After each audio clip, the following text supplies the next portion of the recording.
दोस्तों, आज हम एक बहुत इंपॉर्टेंट टॉपिक के बारे में डिस्कस करने वाले हैं और वो है कि आपका जो सब्जेक्ट है टैक्स है ना, डायरेक्ट टैक्स लॉज, उसकी पढ़ाई कैसे करें। बराबर। बहुत सारे लोगों के फ़ोन आते हैं, बहुत सारे लोगों के मैसेजेस आते हैं कि सर ये जो टैक्स का सब्जेक्ट है ना, जो प्रैक्टिकल सब्जेक्ट है, इतने सारे न्यूमेरिकल्स हैं, इतने सारे प्रोविजंस हैं, इनकी पढ़ाई कैसे करें। क्योंकि सबसे बड़ी दिक्कत क्या है कि जब आप CS फाउंडेशन या सीसेट से पास होकर आते हैं और मॉड्यूल 1 की जब आप पढ़ाई शुरू करते हैं तो मॉड्यूल 1 में ये एक लौता ऐसा सब्जेक्ट है जो प्रैक्टिकल सब्जेक्ट है। बाकी 3 सब्जेक्ट जो है मॉड्यूल 1 के वो थ्योरेटिकल सब्जेक्ट्स हैं। तो कोपअप कर पाने में इस सब्जेक्ट में बहुत दिक्कत होती है। बराबर। तो फ्रेंड्स, आज हम इसी चीज पे डिस्कस करने वाले हैं कि इस सब्जेक्ट के साथ कोपअप कैसे करें। इस वीडियो में आगे बढ़ने के पहले सबसे पहले मैं फ्रेंड्स आपको एक बात बोलना चाहूंगा कि अगर आपके दिमाग में ऐसा है कि टैक्स जो है वो कंपनी सेक्रेटरी का फोटे ही नहीं है, जो टैक्स सब्जेक्ट है, बराबर, वो कंपनी सेक्रेटरी के लिए बना ही नहीं है, वो उसमें तो कंपनी सेक्रेटरी काम ही नहीं कर सकते।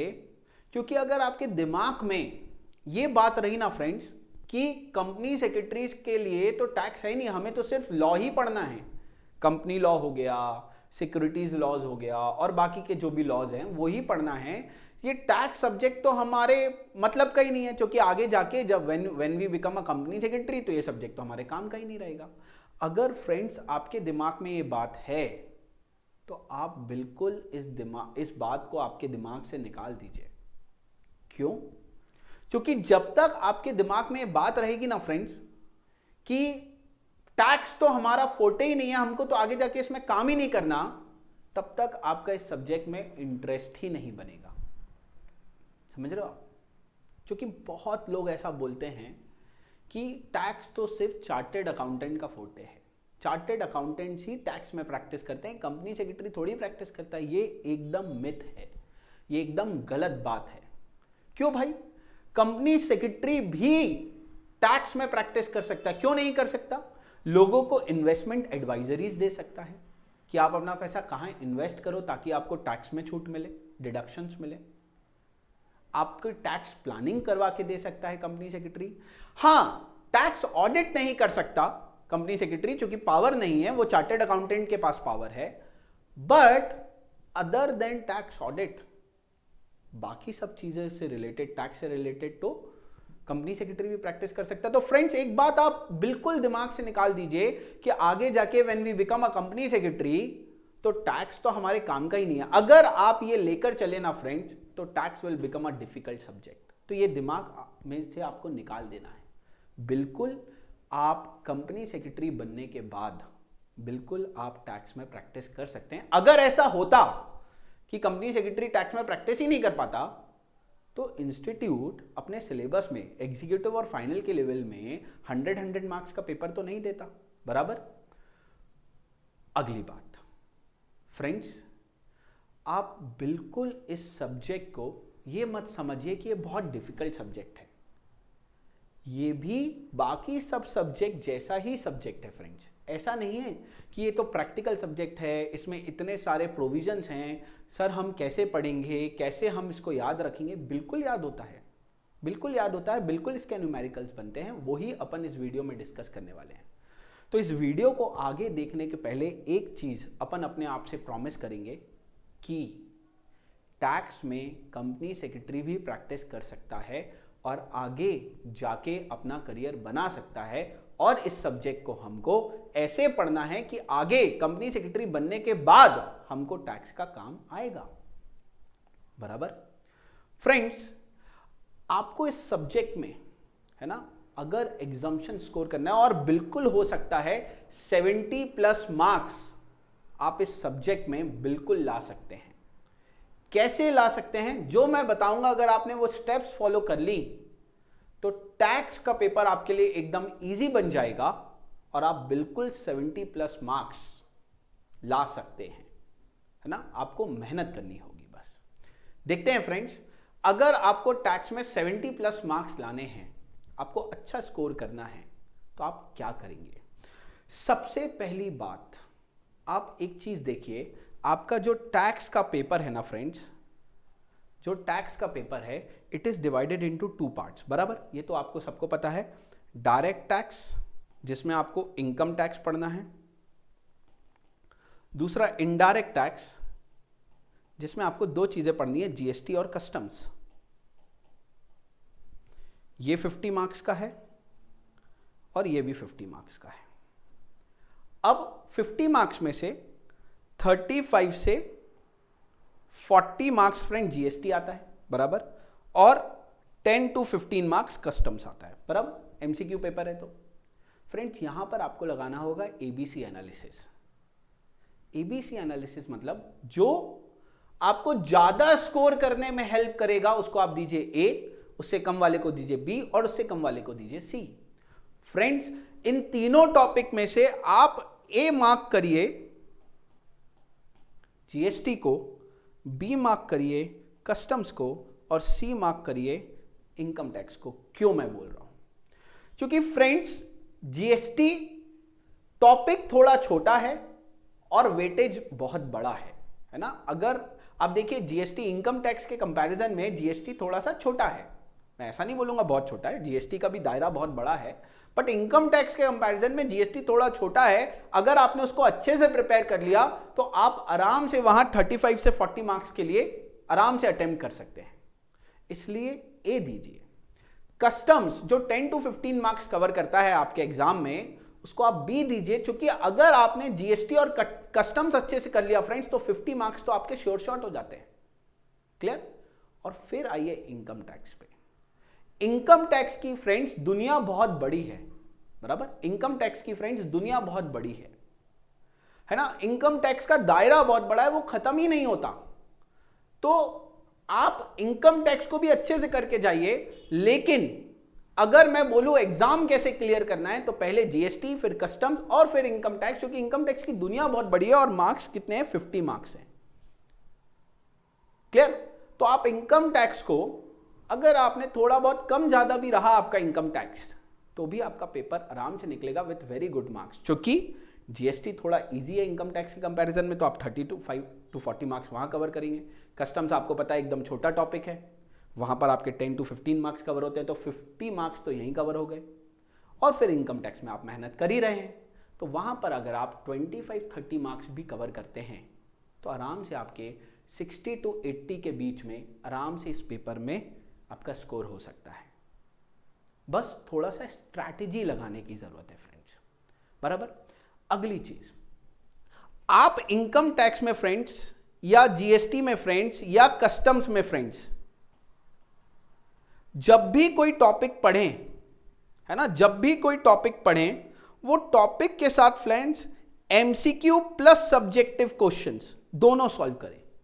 टॉपिक कवर किया, चाहे इनकम टैक्स का टॉपिक हो, चाहे जीएसटी का हो, चाहे कस्टम्स का हो, जैसे ही टॉपिक आपने कंप्लीट किया उसके साथ के जो एमसीक्यू और सब्जेक्टिव क्वेश्चंस हैं वो दोनों सॉल्व करें। बहुत सारे बच्चे गलती क्या करते हैं फ्रेंड्स, पहले बोलते हैं हम पूरा का पूरा सिलेबस पढ़ लेंगे उसके बाद हम एमसीक्यू सॉल्व करेंगे, या पूरा चैप्टर कंप्लीट कर लेंगे उसके बाद हम एमसीक्यू सॉल्व करेंगे। ऐसा मत करिए, क्योंकि जब तक आप पूरा चैप्टर कंप्लीट करेंगे और फिर एमसीक्यू पाएंगे तो हो सकता है आपने जो पहला टॉपिक पढ़ा था वो भूल जाएंगे और फिर आपको पूरा रिवाइज करना पड़ेगा, तो इसमें टाइम जाएगा। तो आप क्या करिए फ्रेंड्स, टॉपिक पढ़िए, उसके बाद उसका एमसीक्यू और सब्जेक्टिव क्वेश्चन सॉल्व करिए, फिर अगला टॉपिक पढ़िए, फिर एमसीक्यू और सब्जेक्टिव क्वेश्चन सॉल्व करिए। इससे आपका ग्रिप बनता जाएगा उस टॉपिक पे। दूसरी चीज, बहुत सारे फ्रेंड्स, बहुत सारे स्टूडेंट्स बोलते हैं कि ये तो एमसीक्यू पेपर है, सब्जेक्टिव क्वेश्चन सॉल्व करने की क्या जरूरत है? बिल्कुल जरूरत है। आप जितने ज्यादा सब्जेक्टिव क्वेश्चन सॉल्व करेंगे आपका टॉपिक पर उतना ज्यादा ग्रिप आएगा और आपको एमसीक्यू सॉल्व करने में उतना इजी पड़ेगा। अगर आपने एक सब्जेक्टिव क्वेश्चन सॉल्व कर लिया, है ना, जीएसटी के कोई भी टॉपिक का या इनकम टैक्स के कोई भी टॉपिक का, आपने एक सब्जेक्टिव क्वेश्चन सॉल्व कर लिया, उससे रिलेटेड जितने एमसीक्यूज बनते हैं आपको सब बन जाएंगे। तो फ्रेंड्स बिल्कुल ऐसा मत करिए कि सिर्फ एमसीक्यू सॉल्व कर रहे हैं और सब्जेक्टिव क्वेश्चन सॉल्व ही नहीं कर रहे हैं। दोनों आपको सॉल्व करना है ताकि आपकी उस टॉपिक पर ग्रिप बन जाए। क्वेश्चन कहीं से भी आए पूरा बनना चाहिए, बराबर? तो टॉपिक पढ़िए, एमसीक्यू सॉल्व करिए, सब्जेक्टिव क्वेश्चन सॉल्व करिए। टॉपिक पढ़िए, एमसीक्यू सॉल्व करिए, सब्जेक्टिव क्वेश्चन सॉल्व करिए। Clear friends? अगली चीज, आप जिस बुक से पढ़ रहे हैं ना, वो बुक पे आपका विश्वास होना चाहिए। और दूसरी चीज, आप कौन से एग्जाम के लिए पढ़ रहे हैं उसी बुक से पढ़िए। क्योंकि टैक्स में क्या होता है ना फ्रेंड्स, हर साल टैक्स में अमेंडमेंट्स आते हैं। तो अगर आपने अपने कोई फ्रेंड है जो पहले पास हो चुका है 1 साल पहले, है ना, आपने उससे बुक ले ली कि यार तू अपनी बुक दे दे, तूने कैसे पढ़ाई करी थी, तो हो सकता है उसने एग्जाम लास्ट ईयर दिया हो और अब आप एग्जाम देने वाले हो इस साल, तो अमेंडमेंट्स आ जाते हैं। तो लेटेस्ट अपडेटेड बुक से पढ़िए। अगर आपका जैसे जून 21 में एग्जाम है या दिसंबर 21 में एग्जाम है, तो जून 21 या दिसंबर 21 के लिए जो बुक है उसी से पढ़िए। आप लास्ट ईयर दिसंबर 2020 की बुक से मत पढ़िए। जो बुक दिसंबर 2020 के लिए बनी थी उससे चेंजेस आ गए होंगे, क्योंकि फाइनेंस एक्ट चेंज हो जाता है फ्रेंड्स। तो दोस्तों बिल्कुल अपडेटेड बुक से पढ़िए और आप जिस बुक पे पढ़ रहे हैं, जिस बुक से पढ़ रहे हैं, उस बुक पर विश्वास रखिए, whether it is a module और कोई भी ऑथर की बुक हो।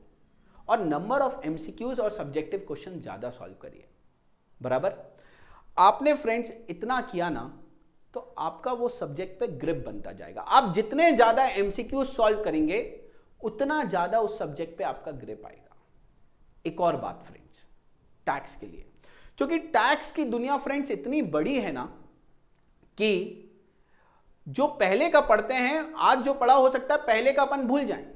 तो आपको क्या करना है, आपको एवरी वीक एक दिन कोई तो भी निकालना है। एक दिन, whether it can be a Sunday, Monday, Tuesday, एक दिन आप अपने हिसाब से चॉइस करिए। और जो पहले का आपने पढ़ा है उसका रिवीजन होना बहुत जरूरी है फ्रेंड्स। अगर आपने उसका रिवीजन नहीं किया तो आप भूल जाएंगे। तो 7 डेज, पूरे 7 दिन आपको न्यू टॉपिक्स तो पढ़ने ही हैं, लेकिन 7 दिन में से एक दिन आपको थोड़ी एक्स्ट्रा मेहनत करनी है और आपने जो पहले का पढ़ा हुआ है उसको रिवाइज भी करना है फ्रेंड्स। क्योंकि अगर रिवाइज नहीं करेंगे तो भूल जाएंगे। तो कुछ बातें टैक्स के पेपर को एकदम इजी बनाने की, पहली बात, एबीसी एनालिसिस करिए। देखिए मैंने जो एबीसी एनालिसिस बताया, अब ऐसा भी हो सकता है कि कुछ लोग बोलें सर हमको जीएसटी थोड़ा टफ लगता है, इनकम टैक्स थोड़ा इजी लगता है, तो आपके हिसाब से एबीसी चेंज हो सकता है। आप ए इनकम टैक्स को दीजिए, बी जीएसटी को दीजिए, जैसा भी आपको जमे। क्लियर? अगर कोई बोलता है सर मेरे को जीएसटी एकदम इजी लगता है, तो जीएसटी को ए दीजिए, बी आप कस्टम्स को दीजिए, सी आप इनकम टैक्स को दीजिए। तो it varies from person to person, लेकिन you have to do ABC analysis कि कौन सा टॉपिक मेरा स्ट्रांग है, कौन सा टॉपिक मुझे इजी लगता है, उसको मैं ए दूं, उससे कम वाले को बी दूं और उससे कम वाले को सी दूं, और उस हिसाब से मैं पढ़ाई करूं ताकि मुझे 60 to 80 मार्क्स स्कोर कर पाऊं। Number of MCQs and subjective questions जितने ज्यादा आप सॉल्व कर सकते हैं। आपको अगर मान लीजिए एमसीक्यूज के लिए 5 बुक मिल रही है ना, आप 5 बुक सॉल्व करिए। बहुत सारे बच्चे फोन करते हैं दोस्तों और फ्रेंड्स, बोलते हैं और कि सर कौन सी बुक लें।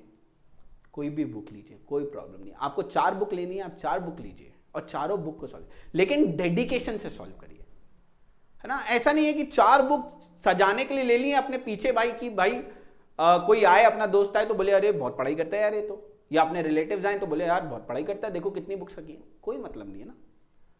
आप जितने ज्यादा एमसीक्यू सॉल्व करेंगे आपकी ग्रिप उतनी ज्यादा आएगी सब्जेक्ट पे, टॉपिक पे। आप जितने ज्यादा सब्जेक्टिव क्वेश्चन सॉल्व करेंगे उतनी ज्यादा आपकी ग्रिप आएगी।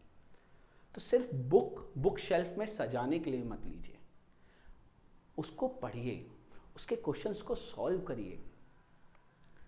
एक और चीज, आप अपडेटेड बुक से पढ़िए, बिल्कुल ऐसा मत करिए पुरानी बुक से पढ़ेंगे। क्लियर? और हफ्ते में एक दिन रिवीजन का निकालना है।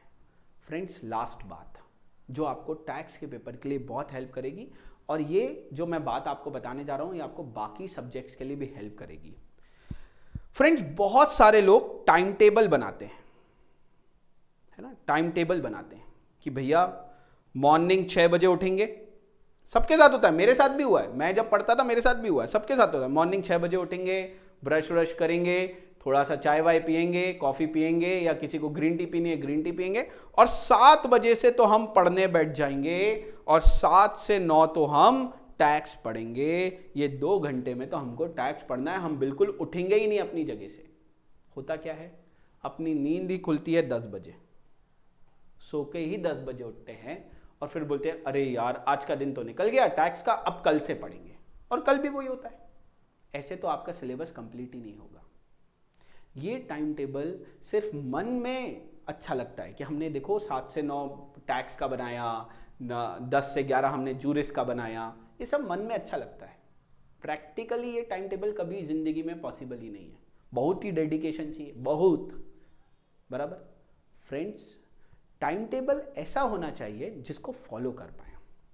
तो आप क्या करिए, आप टाइम मत डिवोट करिए कि 7 से 9 तो मैं टैक्स ही पढ़ने वाला हूं, ऐसा मत करिए। आप एक कॉन्सेप्ट लीजिए या 2 कॉन्सेप्ट लीजिए जो भी है, और आप डिसाइड करिए इतना कॉन्सेप्ट मुझे आज कंप्लीट करना है।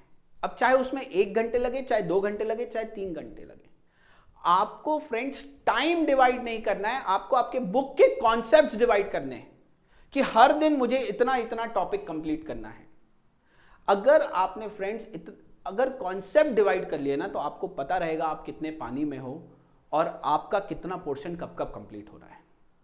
ये ऊपर वाला जो टाइम टेबल है ना, 7 से 9 टैक्स पढ़ेंगे, 7 से 9 में हो सकता है नींद ही नहीं खुले, नींद भी खुले तो हो सकता है कोई फ्रेंड आ जाए और बोले चलो यार ब्रेकफास्ट करके आते हैं, गया टाइम। ऐसा मत करिए। मान लीजिए आपने जीएसटी का कोई टॉपिक लिया, तो वो टॉपिक आज कंप्लीट होना चाहिए। अब मुझे उसके लिए 7 से 9 बैठना पड़े, 7 से 10 बैठना पड़े, 7 से 11 बैठना पड़े, मैं बैठूंगा और मैं कॉन्सेप्ट कंप्लीट करके ही उठूंगा, तब आपका सिलेबस पूरा कंप्लीट होगा।